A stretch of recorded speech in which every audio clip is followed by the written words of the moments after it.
So all I did was took a pry bar underneath here, along with the gear puller, and blew at the same time. So theoretically, if we spin this around, we should be able to get the other side.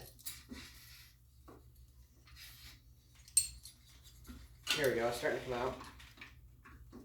Just wiggle it back and forth. And we can also use our pry bar a little bit more.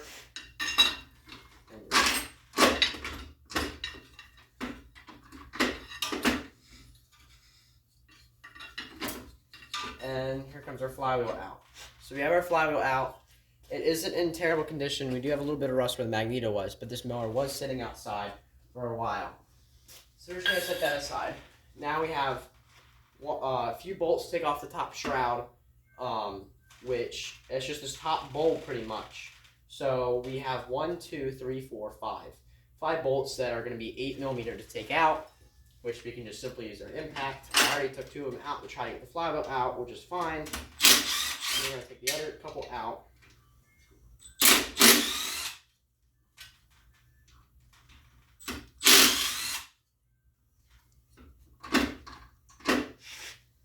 And we should be able to take this out.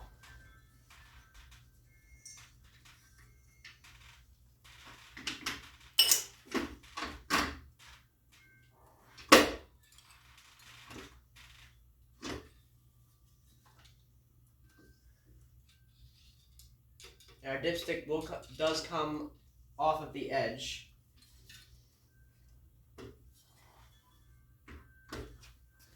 So it is stuck again, so we're going to take our pry bar.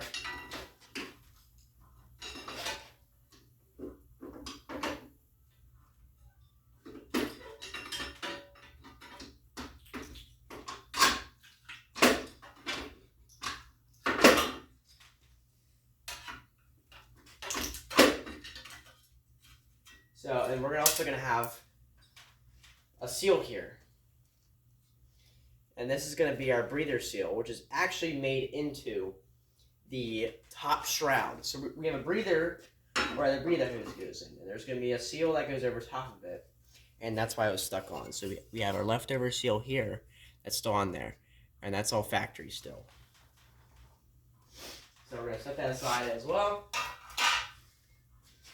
And that's how you can replace your breather hose as well. You want to take off this top shroud or take off the seal. So now pretty much what we have is that this is where our wire's exposed. It runs underneath the magneto. And that's where our safety switch is. So we're just going to set that aside. Now we're going to take the head apart. I prefer to take off the muffler because it's just going to be easier. But we're going to, I think I'm going to see what this top front cover looks like for the valves. And we can just use an impact on that.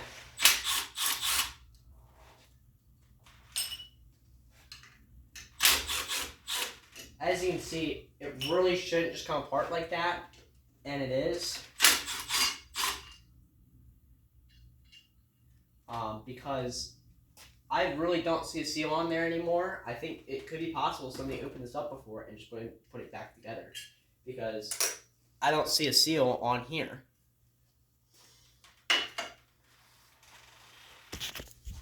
So this is where we're going to see our valves and our valve seats. And I've already noticed an issue right away. Is this very loose. It should not be like that at all. It should be snug. And it is way too loose. So what we should do is what we're going to try to do is we're going to take off these head bolts here. And that's going to be where our head gasket is. Like on Honda mowers, on their motors, unless you get a super older version of it, they do not actually have a replaceable head. It's all one piece. Whereas Briggs & Stratton, it's a couple pieces. The head will come off. So it is possible, yes, you can replace head gaskets, and it does happen on here.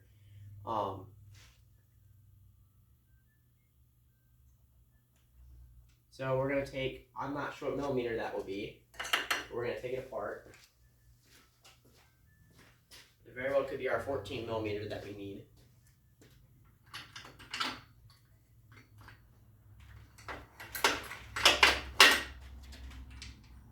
way too big.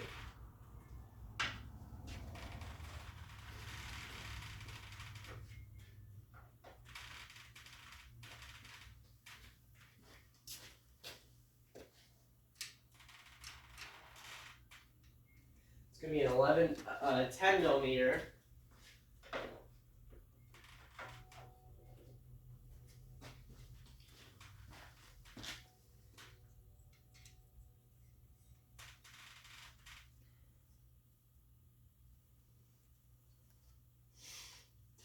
So we're going to stick our 10 millimeter on here. We're not going to use the impact for this just because if I really want to save this motor, I'd rather not strip anything too catastrophic.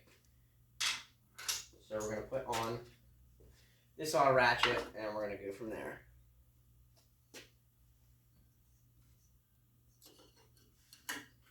So it's going to be a 10 millimeter, which I use just Harbor Freight ratchets, and they work just fine because they're like $2-3. And we're going to want to open this up. And they're really tight on there. You don't want any oil coming out or anything like that.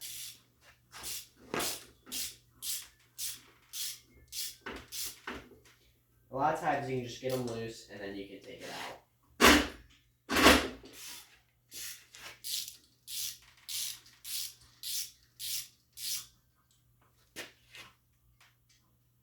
We also should take out our spark plug, since that will be connected in there.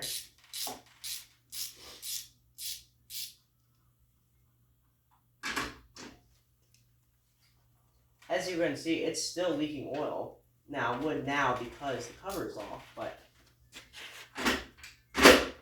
it also shouldn't be leaking that much oil from the head. Which very well could be a number of issues why it's like that.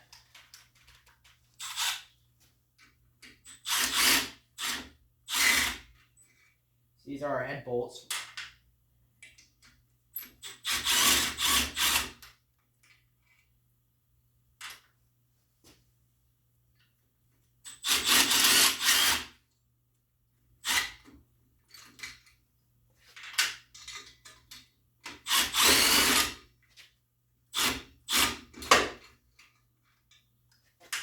Now that our head is off, we can take our valve and here's more of the rods.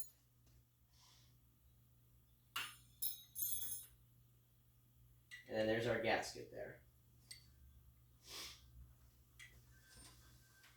As you can see, our valves, they look okay.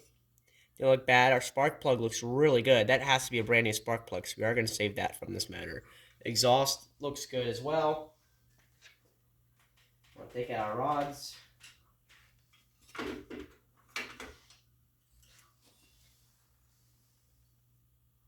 You need the same size, and if they're the same size, it doesn't really matter the way they go in or out, which way they go in, whether it's depending on which one. It doesn't usually matter to me if that's the case. But we also have oil coming out of our exhaust, so that could be another issue. So we're gonna set this aside. I want to put our gasket back on there for safekeeping.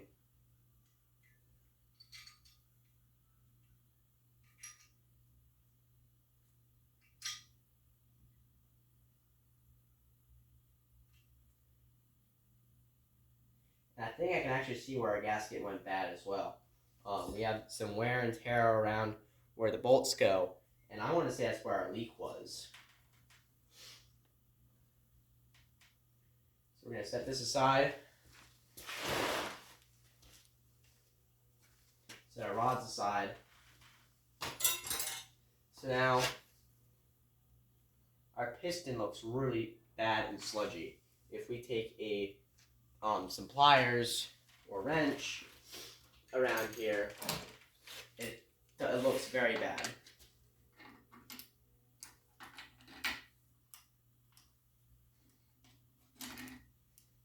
Let's see if I can get the piston to the front of the block for you.